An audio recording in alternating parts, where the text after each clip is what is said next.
what gets you good. It's a shame when the devil knows what makes you weak. Let me just say this. If you got to know what areas you are weak in, because those are the areas you got to ask God to give you strength in. Let me tell you something. If you're like me, I'm a foodie. I can't go to buffets no more because I lose my mind when I go to buffets. When I go to Corral, I can't go to Corral. You know why? Because I forget that I'll have heartburn to be eating fried chicken and be eating all kind of stuff. What I'm saying to you tonight is I want you to understand, everybody has to know what their limit is. The Bible says in Job chapter 1, verse 2 and 3, Job has a whole lot of stuff, but notice what happens. The Bible says he's a blameless and upright man. He shuns evil. Ain't it amazing that the thing that sticks out to God is not his stuff, but rather who he is when nobody else looking? Can I ask you a question? What is holding you back from being who God has called you to be? How are you when you leave church?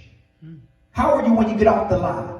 You can't cuss folk out and then ask God to bless you in one breath. You can't be mean and nasty and bitter and expect to catch blessings, because I've discovered that being bitter will never allow me to catch blessings. That's why I tell folk all the time, I don't care how many scriptures you know, I don't care how long you've been in church. If you got a nasty spirit, you can't speak to nobody, you're a respectful person, you're nice to the pastor but won't speak to the deacons, you're nice to the deacons but won't speak to the ushers, there's something wrong with your character. Character is who you are when nobody else is looking. And I believe tonight that if Job would testify, he would say that your possession should not affect your character. But the second thing I believe that Job would testify tonight, here it is, here's the second thing, is that your possession should not affect your devotion.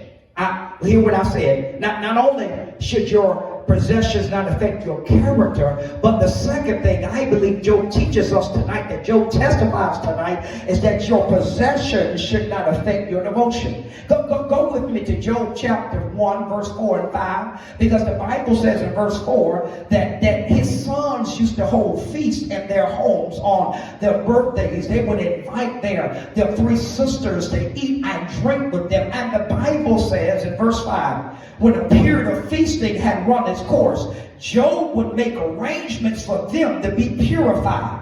The Bible says Job would get up early in the morning and he would offer up a burnt offering for each one of his kids. And here's what Job would say: maybe one of my kids messed up. Maybe one of my kids cursed God in their hearts. And here's what Job says: just in case one of my children didn't get it right, I'm going to make sure that my daily devotion, my daily one-on-one communication is not affected. Listen, whatever becomes more important to us than our devotion to God becomes our God. Let me tell you something. If you worship in your car, your God will strip you from your car. If you worship your money, God will strip you from your money. God says, I'm a jealous God, and I shall have no other God.